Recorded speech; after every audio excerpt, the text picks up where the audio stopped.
IPA international phonetic alphabet. তো IPA হলো এক ধরনের কতগুলো সিম্বল এর চার্ট।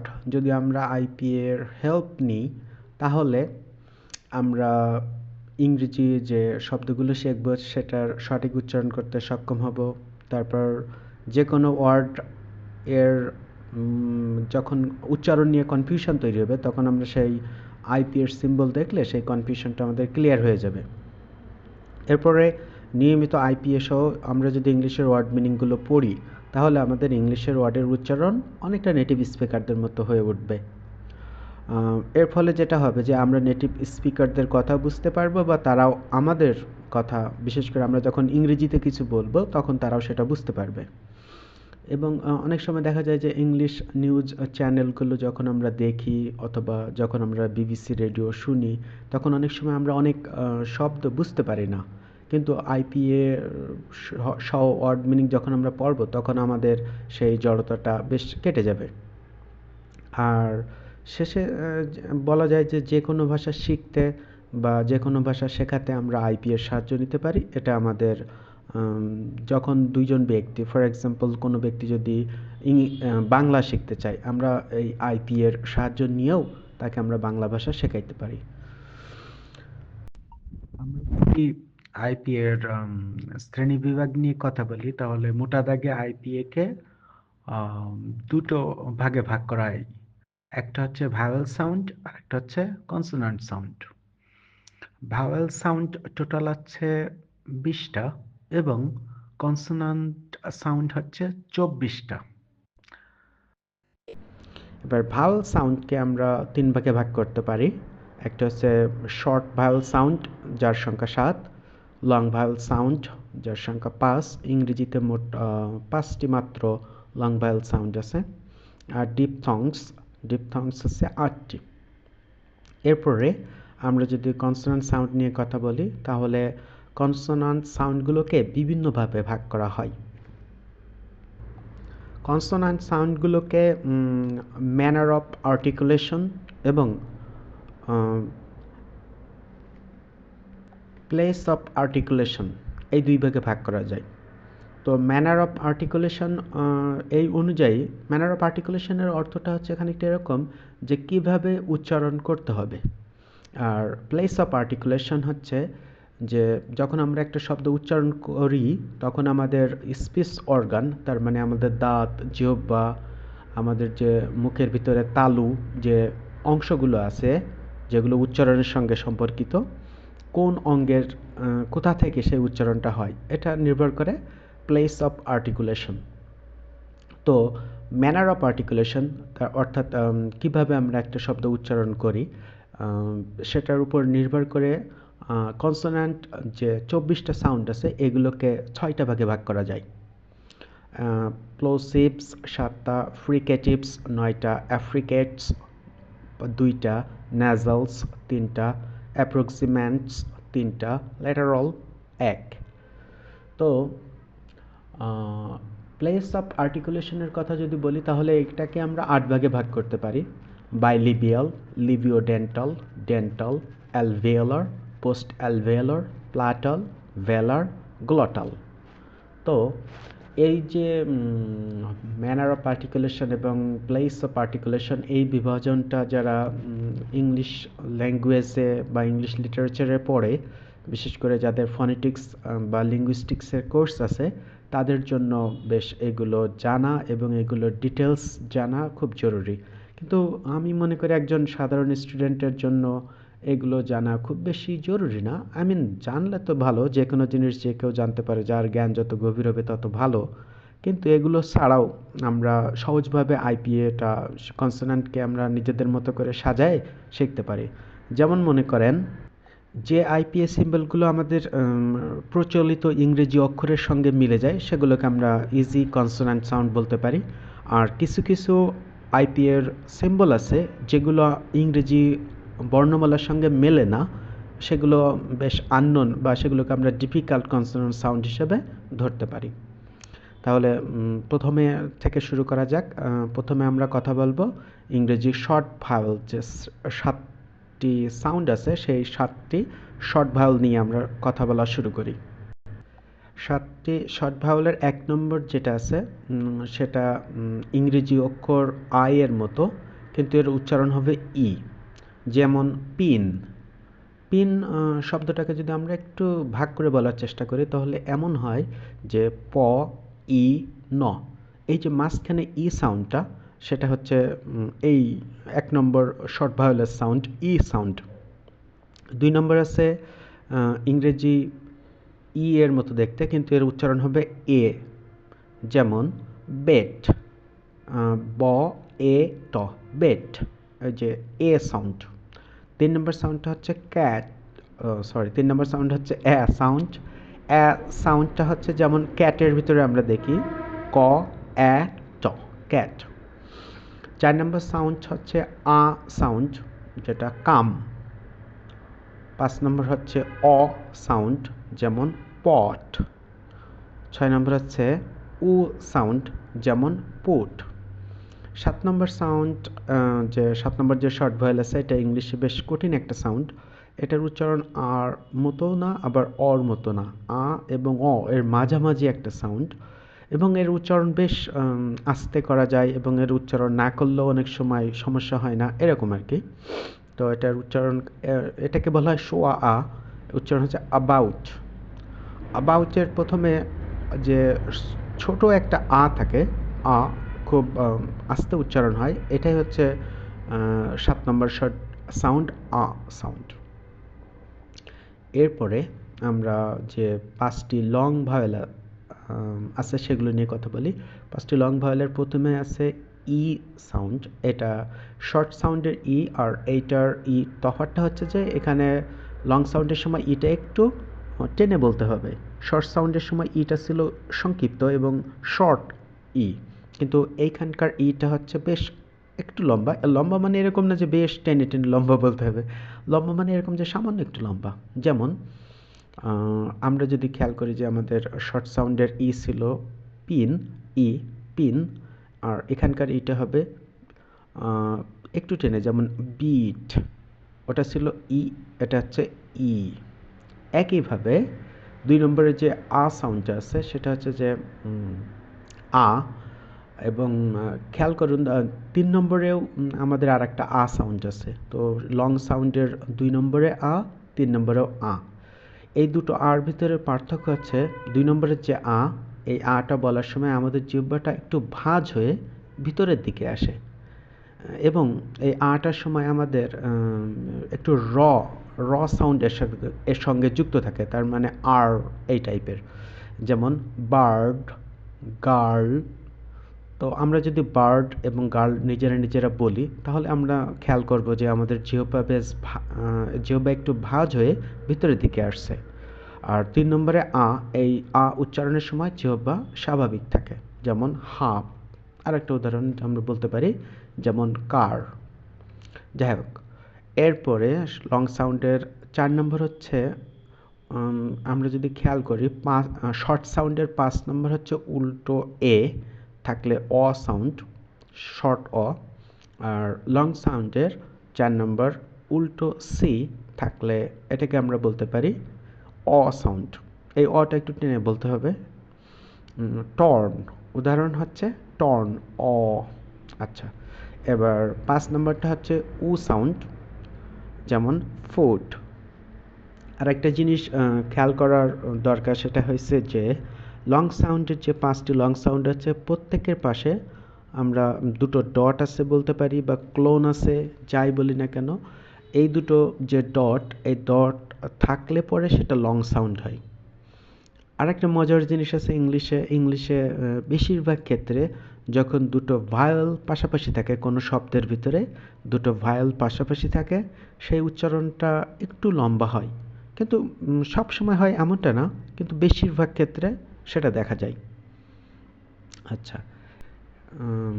এবার আমরা আমাদের যে ভাওয়েল সাউন্ডের শেষের যে ক্যাটাগরি ডিপথংস নিয়ে কথা বলতে পারি। তো ইংলিশে ডিপথংস আছে 8টি, আর এই ডিপথংসগুলো আমরা একটু আগে যে শর্ট ভাওয়েল 7টা এবং লং ভাওয়েল 5টা শিখছি, এইগুলো সমন্বয়ে গঠিত। এবং এইগুলো বেশ একটু কঠিন, এগুলো খুব মনোযোগ দিয়ে মুখস্থ করে রাখতে না পারলে আমাদের পরবর্তীতে বুঝতে বেশ কঠিন হবে। তো এই 8টা মুখস্থ করা খুব জরুরি। মানে মানুষ যখন এটা নতুন কেউ শেখে তখন এটা গুলিয়ে ফেলে, উপরেরগুলোর সঙ্গে এইগুলা গুলিয়ে ফেলে। এই জন্য এই 8টা খুব মনোযোগ দিয়ে মুখস্থ করা জরুরি। তো প্রথমে আছে এ সাউন্ড আর ই সাউন্ড একসঙ্গে মিক্স হয়ে এটা এই, যেমন পেইন। 2 নম্বর আ সাউন্ড আর ই সাউন্ড মিক্স হয়ে এটা তৈরি হবে আই সাউন্ড, যেমন আইস। 3 নম্বরে অ সাউন্ড এবং ই সাউন্ড মিলে এটা হবে অই সাউন্ড, যেমন ভয়েড। 4 নম্বরে ই সাউন্ড এবং আ সাউন্ড মিলে ইয়া, যেমন উইয়ার্ড। 5 নম্বরে এ সাউন্ড এবং আ সাউন্ড মিলে এয়া, যেমন এয়ার। 6 নম্বরে উ সাউন্ড এবং আ সাউন্ড মিলে উয়া, যেমন টুয়ার। 7 নম্বরে আ সাউন্ড এবং আও সাউন্ড মিলে এটা অনেকটা হবে অউ টাইপের, যেমন হোম। 8 নম্বর আছে আ সাউন্ড এবং উ সাউন্ড মিলে আউ, যেমন লাউড। তো আমরা একটু যদি রিভাইজ দিই, প্রথমে যে 7টি শর্ট ভাওয়েল ছিল আমরা 1 নম্বর থেকে দেখলে এটা এরকম হয়। 1 নম্বরে ই, 2 নম্বরে এ, 3 নম্বর এ, 4 নম্বর আ, 5 নম্বর অ, 6 নম্বর উ, 7 নম্বর আ।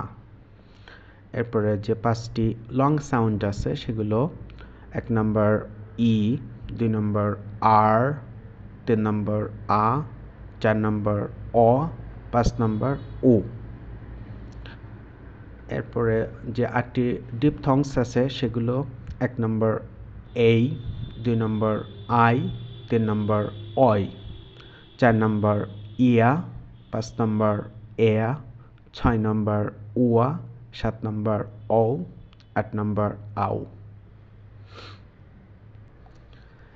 এবার যে ইজি যে কনসোনেন্ট সাউন্ডগুলো আছে যেগুলো আমাদের প্রচলিত ইংরেজি অক্ষরের সঙ্গে মিলে যায়, সেগুলো 1 নম্বর হচ্ছে পি থাকলে প, বি থাকলে ব, এম থাকলে ম, ডাব্লু থাকলে ওয়া, এফ থাকলে ফ, ভি থাকলে ভ, কে থাকলে ক, জি থাকলে গ, টি থাকলে ট, ডি থাকলে ড, এস থাকলে স, আর থাকলে র, এন থাকলে ন, এল থাকলে ল, এইচ থাকলে হ। আরেকবার যদি আমরা প্রথম থেকে দেখি তাহলে প, ব, ম, ওয়া, ফ, ভ, ক, গ, ট, ড, স, র, ন, ল, হ। এরপরে যে 9টি আনকমন যে কনসোনেন্ট সাউন্ড আছে 9টা, সেগুলো আমরা এভাবে বলতে পারি। 1 নম্বরে জ, 2 নম্বর জ, 3 নম্বরও জ। তো এই তিনটে জর ভিতরে তফাৎ কি? প্রথম জটা আমরা যখন উচ্চারণ করি তখন আমাদের জিহ্বার উপর দিয়ে বাতাস পাস হতে পারে, যেমন জু। জিহ্বাটা বেশ সামনের দিকে এগিয়ে আসে এবং জিহ্বা এবং জিহ্বার উপরে যে দাঁতের পিছনের অংশ এইখান কাছাকাছি চলে যায় এবং এইখান থেকে একটু বাতাস পাস হতে পারে, যেমন জু। 2 নম্বরের যে জ, 2 নম্বর জ এর উচ্চারণ করার সময় আমাদের জিহ্বা হালকা স্পর্শ লাগে, উপরের যে দাঁতের পিছনের অংশ এখানে হালকা স্পর্শ লাগে, এটাকে আমরা বলতে পারি প্লেজার। প্লেজার জ, উপরেটা ছিল জ, নিচেটা জ। এবং 3 নম্বর যে জ, এটা উচ্চারণ করার সময় আমাদের জিহ্বা আমাদের উপরের দাঁতের ঠিক পিছনের যে অংশ এখানে শক্তভাবে চেপে ধরে হুট করে বাতাস বের করে দেয়, এটাকে আমরা বলতে পারি জ, যেমন অরেঞ্জ। তাহলে 3 নম্বর যে 3টে জ আমরা শিখলাম, প্রথমটা হচ্ছে জ, 2 নম্বর জ, 3 নম্বর জ। 4 নম্বর আছে থ সাউন্ড। এটা আমরা ত্রিকোণমিতি অঙ্ক করার সময় আমরা দেখছি যে থেটা থাকে, তো সেরকমই থ সাউন্ড, যেমন থিঙ্ক। 5 নম্বর দ সাউন্ড, যেমন দিস। 6 নম্বরে আছে স সাউন্ড, যেমন শেপ। 7 নম্বরে আছে ট সাউন্ড এবং স সাউন্ড যখন একসাথে মিক্স হয়ে যাবে তখন এর উচ্চারণ হবে চ এর মতো, যেমন চেয়ার। 8 নম্বরে দেখতে 8 নম্বরটা বেশ কনফিউশন ক্রিয়েট করে, কারণ এটা ইংরেজি জে এর মতো দেখতে, কিন্তু এর উচ্চারণটা হচ্ছে ইয়া সাউন্ড, যেমন ইয়েস, ইওর। তো সর্বশেষ 9 নম্বর যে কনসোনেন্ট সাউন্ড সেটা হচ্ছে যে ইং, ইং সাউন্ড। তো এই যে 9 নম্বরে ইং, এটারও দুটো জিনিস আমাদের বুঝতে হবে। ইং যখন আর কি আই এর সঙ্গে ই সাউন্ডের সঙ্গে ইং যুক্ত হয় তখন এটা হচ্ছে যে ইং, কিন্তু ইং, এই যে 9 নম্বর ইং সাউন্ডটা যখন অ এর সঙ্গে যুক্ত হয় তখন এর উচ্চারণটা খানিকটা অং হয়ে যায়। তো আমরা পরবর্তীতে যখন আমাদের সামনে আসবে তখন আমরা এটা নিয়ে আরও কথা বলবো। তো এই গেল আমাদের আইপিএ সম্পর্কিত যে কথাবার্তাগুলো আমাদের জানা উচিত এটা। আর রেগুলার এটা বেশ কয়েকদিন ধরে প্র্যাকটিস করলে পরে তখন জিনিসটা আমাদের আয়ত্তে চলে আসবে।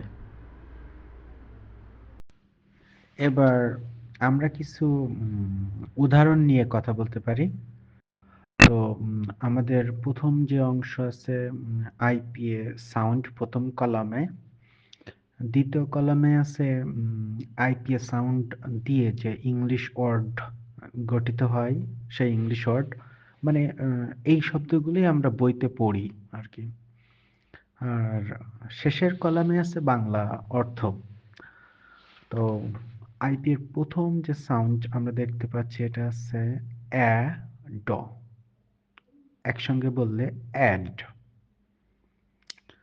তো অ্যাড এর ইংলিশ শব্দ অ্যাড এবং বাংলা অর্থ যোগ করা। 2 নম্বর উদাহরণটা আছে আ, র, ম, একসঙ্গে বললে আর্ম। আর্ম অর্থ বাহু। তারপরে আ, স, ক, আস্ক। আস্ক অর্থ জানতে চাওয়া। তারপর ব, এ, ক, ব্যাক। ব্যাক অর্থ পিছানো। ব্যাক অর্থ বিভিন্ন ক্ষেত্রে বিভিন্ন অর্থ, এটা তো আমরা জানি। তারপরে উদাহরণটা যদি আমরা দেখি ব, উ, ক, বুক। বুক অর্থ বই। তারপরের উদাহরণটা হচ্ছে ক, আ, প, কাপ। কাপ অর্থ কাপ। শেষের উদাহরণটা হচ্ছে ফ, উ, ড, ফুড। ফুড অর্থ খাদ্য। সর্বশেষ আমরা কিছু একটু বড় টাইপের শব্দ নিয়ে দেখতে পারি যে আইপিএ বড় শব্দগুলোতে কেমন করে আমরা আইপিএ দিয়ে সেগুলোর উচ্চারণ করতে পারি। প্রথমে শব্দটা আছে ডিটেল। ডিটেলের আইপিএ সাউন্ড ড, ই, ডি। ট, এই, ল, টেইল, একসঙ্গে বললে ডিটেইল। ডিটেল মানে বিস্তারিত। তারপরের শব্দ হচ্ছে ডক্টর, মানে ডাক্তার। ড, অ, ক, ডক। ট, আ, র, টার, ডক্টর। তারপরের উদাহরণটা হচ্ছে ই, ফ, ইভ। ন, ই, ইং, নিং, ইভনিং, ইভনিং। অনেক সময় আমরা ইভিনিং বলি, কিন্তু আসলে এর সঠিক উচ্চারণ ইভনিং। তারপরে ফাদার, ফ, আ, ফা, দ, আ, র, দার, ফাদার। তারপরের উদাহরণ হ, ই, স, হিস। ট, র, ই, ট্রি, হিস্ট্রি। হিস্ট্রি অর্থ ইতিহাস। আম, ইংরেজি বানানের যদি আমরা খেয়াল করি, হিস্ট্রির ইংরেজি বানান, তাহলে কিন্তু বেশি এটার উচ্চারণ হয় হিস্টোরি, এবং আমরা বেশিরভাগ সময় এটা হিস্টোরি বলি, কিন্তু এর উচ্চারণ হিস্ট্রি। আচ্ছা, তারপরের উদাহরণ, ন এই, নেই, চ আ র, চার, নেইচার। নেইচার অর্থ প্রকৃতি। সর্বশেষ উদাহরণটা, প ই, পি, প ল, পল, পিপল। পিপল অর্থ লোকজন।